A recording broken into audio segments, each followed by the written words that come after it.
knows if I'm there, but I am there.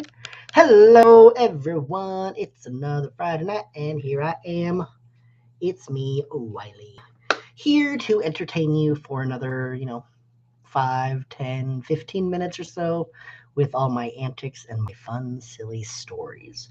So, today, I thought that I would talk about my influences and kind of where I came from on a like performance, like where I came from as far as like why I want to perform and just who I am and whatnot. Because I figured that over the past I think 2 weeks now, I've talked about my upbringing in the Mormon church. And so now I thought that I would talk about just, me and why I want to perform and, do the things that I do. So I remember my very earliest memory that I mean, like, as far as like, people always ask, oh, what do you want to do when you grow up? I've only ever said one thing, and that's I want to be an actor. My entire life, that's what I've dreamed of, and it's just performing. That's what it is. I enjoy creating characters in front of people and just being. It's very fun for me. um and my influences when I was younger, and I mean even still to this day, I Robin Williams was my hands down favorite actor, and I always really wanted to work with him, but unfortunately he did what he did. um but I have since then, it's like I have all these other great influences, and I've been able to perform tons and tons and tons, and it's been wonderful. Sorry, I'm getting a very weird glare right now on my glasses. I'm trying to fix it. Looks like I might need to get some of that anti-glare um, glasses stuff. I don't know. This is all fun and working out for me. So anyway, yeah. So Robin Williams was always my number one favorite actor. But I remember also, some of the shows that I grew up watching, they had some really really good actors in them. One that I'm thinking of that I'm thinking of particularly is Boy Meets World. Will Friedle is one of the best comedic actors I've ever seen, and it sucks that his anxiety and mental problems took him off of the stage or off of the screen for so long. I mean, I'm happy that he's working voiceover, but goddamn, I wish that he was on stage and just in front of a camera again, because he has such amazing comedic timing. And that's what I love. I love actors who just you don't that are I love the actors that are typically taken as the sidekick, the silly guy, but you see their serious roots, and you can see, oh, I would love to see you in something else that's not just a sidekick. You need to be something where there's a lead. That's what you need to do, and I think that's what I've always wanted. Is I've always wanted to have that character where I am, I can be funny, but I'm also serious, and I can be angry if I need to, and just all these other things. Like, I've played funny roles, I've played the sidekick, I've played anger, I've played the villain, and so I've had all these other things, but I've not had the chance to kind of like be the main, and that's what I've always looked for. And so when I look at some of the people that I really admire, and some of my favorite actors. Sorry if everything's loud. My kids are kind of loud out there. But some of the things that I've always wanted is I've always wanted to have that chance, like these actors that I see, where it's like, you know what, you should be in something serious, because I see that you can. You're hilarious, and I love laughing at you. And unfortunately, it seems that being funny is a lot harder than people put off, I guess. And when you see these hilarious actors, Jim Carrey is one of the best examples that I can think of right now, because of some of his more serious roles, and just even I would say one of the roles that I saw him in, when that just really took me off guard. A Truman Show, which is just a brilliant movie off from every get go, but The Majestic, it's so good. And these are the things that I kind of pull inspiration from. But anyway, getting back to it, yes, my performances. I've always wanted to perform and just be in front of people and just have a good time. And I remember, it must have been first grade, I believe. I was in elementary school and we were having a talent show. So it was, all grades, kindergarten through sixth grade, and they needed an MC. And so I was like, oh, I'll do it. I'll come introduce people. I'll tell jokes in between to entertain everyone while we're waiting. I can do this. I've got this. That's how much confidence I had in first grade. So we had the talent show. Everything was great. Wonderful. Monday, I get to school and I find out, from my mom, who is also a teacher at that school, that there were some complaints by some of the teachers at, one of the jokes that I had said.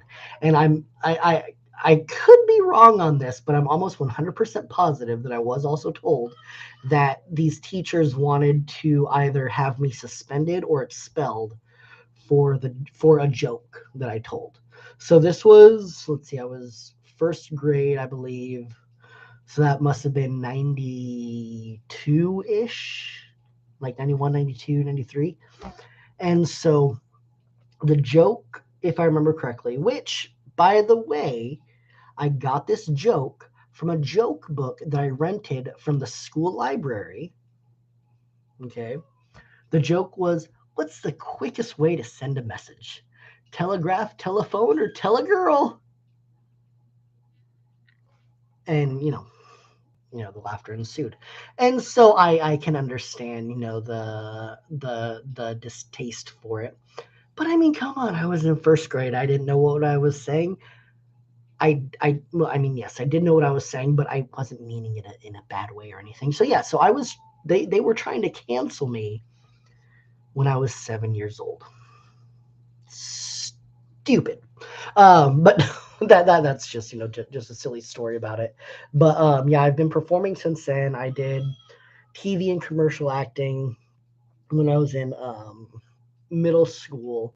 And then once I hit high school, I found stage acting and just fell in love with it. Um, I did all of our musicals, I did all of the dramas and just everything. I got my degree from Redlands in theater. I mean, so that's what I've given my life to, is performing and theater. And more importantly, the thing that I love most is creating characters. One of the biggest things that I wanted to do when I was in college, my original idea was to double major, in theater and psychology. So I wanted to basically do a character creation major. That's what I wanted to do, because I truly believe that you have to have a good grasp on your psychology in order to create good and realistic and believable characters. Because I mean, we think about all of these people that we've loved in these character actor roles. Things that I'm thinking of off the top of my head are Heath Ledger's Joker, Leonardo DiCaprio in Gilbert Grape, oh Jesus Christ, Steve Carell in Little Miss Sunshine. I mean, characters that I've portrayed, and it's fun. And I've been in, theater. I've directed. I've performed. I've written. I've done it all. But unfortunately, after COVID, I just don't have the time to devote like I used to live theater, and rehearsing for a month and a half and then performing for a month and a half or whatever. I just don't have the time anymore. And so I was like, you know what? I need to start writing and just performing my own stuff. And so that's why I've come to this. That's why I am here. And I mean, since then, I've always loved listening to stand up and listening to everything that I can, just to kind of absorb and learn. But I would say over the past year or year and a half, actually almost 2 years now, as I've really been thinking about this and wanting to do this, my influences have just skyrocketed, because I've been just absorbing so much creative content and so much from these amazing comedians out there, because there's so much content available. And so some of the podcasts and things and people that I listen to, I'd love to just tell you guys. I love listening to Two Bears, the Pod Meets World, which is Boy Meets World, Office Ladies, which is The Office, and oh my god, oh Scrubs, real friends, fake doctors, real friends, whatever it's called. Those are some of my favorite podcasts right now, and just Kill Tony. Oh my god, Mondays are my favorite nights. I know if this is going over, that's fine, but Mondays are my favorite nights because I love listening to Kill Tony. It's an amazing podcast for any comedians out there because of what it does. It lets these either veterans or just brand new comedians get up and give their stuff. And I found, quite honestly, one of my favorite comedians, one of my new favorite comedians that I have just been absorbing all of his content because he is amazing and brilliant in every sense of the word. I wish that I had his brain. But Aaron Belial, you are amazing, and I would love to work with you someday. That's all. This is this has been something where I didn't know what I was going to talk about tonight, fully, but I've just been sitting here gushing for almost 12 minutes now, and so I'll let you all go. But seriously, those podcasts that I talked about are fantastic. They give me so much content and just so much learning. I mean, even I can go on even longer, but I won't because I've kept you here long enough. Anyway, I love you all. Have a wonderful week, and I will love to see you next week. And in the meantime, make good choices. I love you all. Goodbye.